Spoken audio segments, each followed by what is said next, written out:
ಈಗ ಬರ್ತಾರೆ, ದುಡ್ಡಿದ್ದವರೆಲ್ಲ ಬರ್ತಾರೆ. ಯಾರು ನೈತಿಕ ಮೌಲ್ಯಗಳಿದ್ದವ್ರು ಬಂದು ನಿಲ್ಲಕ್ಕಾಗುತ್ತೆ ಚುನಾವಣೆಗೆ? ಯಾವನು ಬೇರೆ ಬೇರೆ ಮಾರ್ಗದಲ್ಲಿ ದುಡ್ಡು ಮಾಡಿರ್ತಾನೆ ಅವ್ನು ಬಂದು ನಿಂತ್ಕೋತಾನೆ. ದೇವರೇ ಕಾಪಾಡಬೇಕು ಈ ರಾಜ್ಯನ. ಇದು ನಮ್ಮ ಉಪಮುಖ್ಯಮಂತ್ರಿಗಳ ಕತೆ. ಕಟ್ ಮಾಡಿದ್ರೆ ನಮ್ಮ ಮಹಿಳಾ ಕಲ್ಯಾಣ ಅಭಿವೃದ್ಧಿ ಇಲಾಖೆಯ ಮಂತ್ರಿಗಳಾಗಿರ್ತಕ್ಕಂಥ ಮಾನ್ಯ ಲಕ್ಷ್ಮಿ ಹೆಬ್ಬಾಳ್ಕರ್ ಮೇಡಮ್ ಅವ್ರ ಕತೆ ಇದು. ಸದನದಲ್ಲಿ ಸಂವಿಧಾನದಲ್ಲಿ ಪ್ರಮಾಣ ವಚನವನ್ನು ಸ್ವೀಕಾರ ಮಾಡಿದಾಗ ಏನು ಹೇಳ್ತೀವಿ ನಾವು? ನಾನು ಹೆದರೋದಿಲ್ಲ, ಯಾವುದೇ ಮಾಹಿತಿಯನ್ನು ಮುಚ್ಚಿಡೋದಿಲ್ಲ, ಭಯಭೀತರಾಗೋದಿಲ್ಲ. ಮಾಡಿದಿರಲ್ವ, ಪ್ರಮಾಣ ವಚನ ಮಾಡಿದಿರಲ್ವ? ಮತ್ತು ಸದನದಲ್ಲಿ ಏನು ಹೇಳ್ತಾ ಇದ್ದೀರಿ ನೀವು? ಸದನ ಅಂದರೆ ಏನು ಹೋಗಲಿ?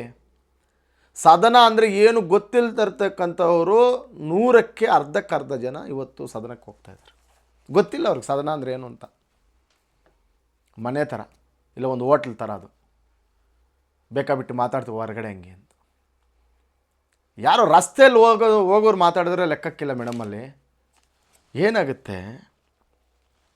ಲಕ್ಷ್ಮಿ ಹೆಬ್ಬಾಳ್ಕರ್ ಮೇಡಮ್ ಅವ್ರಿಗೆ ಹೇಳ್ತಾ ಇದ್ದೀನಿ, ನೀವೊಬ್ಬ ಮಂತ್ರಿಯಾಗಿ ಸದನಕ್ಕೆ ಪ್ರವೇಶ ಆದಾಗ ಅಥವಾ ಸದನ ನಡೀತದೆ ನೀವು ಆ ಒಂದು ಮೀಟಿಂಗ್ಗೆ ಅಂದರೆ ಹೋಗ್ಬೇಕಾದ್ರೆ ಪ್ರಿಪೇರ್ ಆಗಿ ಹೋಗ್ಬೇಕು. ನೀವು ವಿರೋಧ ಪಕ್ಷದವರು ನಮ್ಮನ್ನು ಏನು ಕೇಳ್ಬೋದು? ನಿಮ್ಗೆ ಯಾರಿಗೂ ಬದ್ಧತೆ ಇಲ್ಲ, ಸ್ಟಡಿ ಮಾಡ್ತಾ ಇಲ್ಲ, ಯಾರೂ ಪ್ರಿಪೇರ್ ಆಗಿ ಹೋಗೋದಿಲ್ಲ.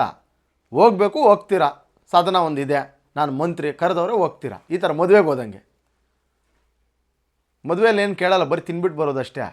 ಸದನದಲ್ಲಿ ಹಂಗಲ್ಲ, ಎಂಥ ವಿಚಾರಗಳಿರ್ತವೆ. BJP ಆರೋಪ ಮಾಡ್ತದೆ 5,000 ಕೋಟಿ ಆ ಹಣವನ್ನು ದುರುಪಯೋಗ ಮಾಡಿಕೊಂಡಿದ್ದಾರೆ.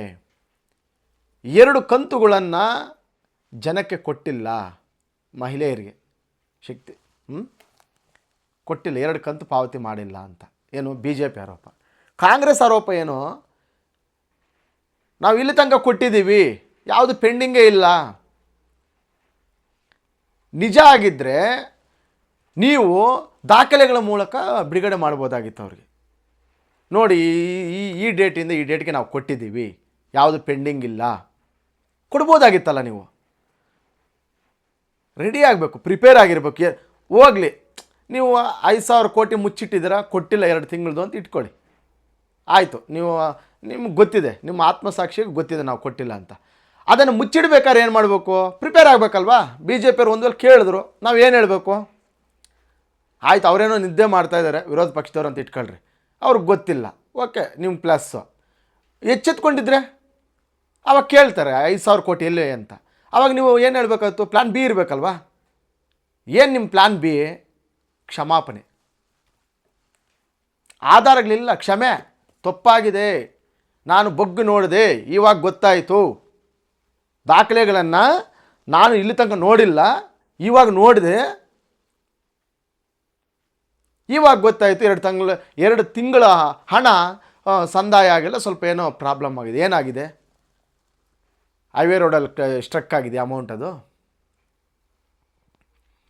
ಅಲ್ಲ ಮೇಡಮ್, ಈಗ ಎಂಥ ಸ್ಮಾಲ್ ವಿಚಾರಗಳಿವೆಲ್ಲ.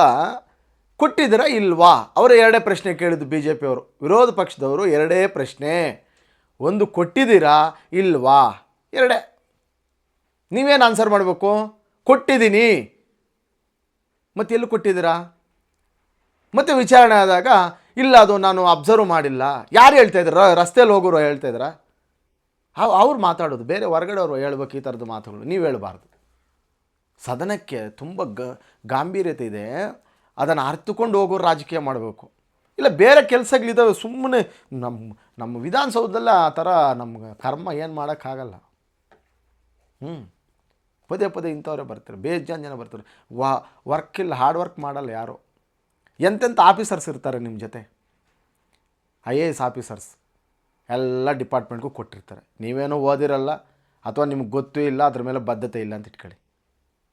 ಮಂತ್ರಿಗಳಿಗೆ ನಿಮ್ಗೆ ಸುಮಾರು ಸಮಸ್ಯೆಗಳು, ಬೇರೆ ಬೇರೆ ಮನೆಯೆಲ್ಲ ನೋಡ್ಕೊಬೇಕು, ಹೊರಗಡೆ ನಿಮ್ಮ ಕಮಿಟ್ಮೆಂಟ್ಗಳು ನೋಡ್ಕೋಬೇಕು, ಗೌರ್ಮೆಂಟ್ ನೋಡ್ಕೊಬೇಕು. ಆದರೆ ಈ IAS ಆಫೀಸರ್ಗಳು ಅವ್ರೇನು ಹೇಳ್ತಾರೆ? ಅವ್ರು ನಿಮ್ಗೆ ತಪ್ಪು ಮಾಹಿತಿ ಕೊಟ್ಟಿರ್ಬೇಕಾಗಾರೆ ಸಸ್ಪೆಂಡ್ ಮಾಡಿ ಮತ್ತೆ ಅವ್ರನ್ನ. ಅಧಿಕಾರಿಗಳು ಸಸ್ಪೆಂಡ್ ಮಾಡಿ. ಅವರು ತಪ್ಪು ಮಾಹಿತಿ ಕೊಟ್ಟಿದ್ರೆ ನಿಮಗೆ, ಅವರು ತಪ್ಪು ಮಾಹಿತಿ ಕೊಟ್ಟಿಲ್ಲ, ನೀವೇ ತಪ್ಪು ಮಾಹಿತಿ ಕೊಟ್ಟಿದ್ದೀರ. ಅವ್ರು ಕೊಟ್ಟಿದ್ದಾರೆ, ನಮ್ಮ ಇಷ್ಟು ತಿಂಗಳು ಕೊಟ್ಟಿದ್ದೀವಿ ಮೇಡಮ್, ನೀವು ವಿರೋಧ ಪಕ್ಷದವರು ಮಲಗಿದ್ದಾರೆ ಬಿಡಿ ಅಂತೇಳ್ಬಿಟ್ಟು ಪಾಸ್ ಮಾಡಾಕಿದ್ರ. ಪುನಃ ಸಮಜಾಯಿಷಿ ಏನಂತ,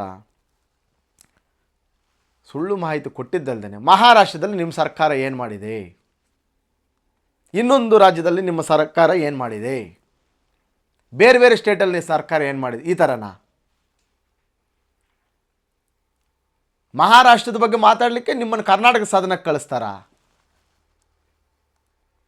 ಈಗ ಆಂಧ್ರದಲ್ಲೂ ಕೂಡ ನಮ್ಮ ಥರ ಫ್ರೀ ಸ್ಕೀಮ್ಗಳಿಗೆ ಹಾಕಿದ್ರು, ಸ್ವಲ್ಪ ತಡ ಆಗಿದೆ, ಅವರು ಹೇಳಿದ್ದು ಮಾಡ್ತಾ ಇಲ್ಲ. ಅಲ್ಲಿ ಕೆಲವು ಫ್ರೀ ಬಸ್ಸುಗಳದ್ದು ಜಾಸ್ತಿ ನಮ್ಮ ಥರ ಇಲ್ಲ, ಎಲ್ಲ ಬೇರೆ ನೀವೇನೋ ಬೇಗ ಬೇಗ ಮಾಡಿದ್ರೆ ಪಾಪ ಅವ್ರು ಮಾಡೋಕ್ಕಾಗಿಲ್ಲ.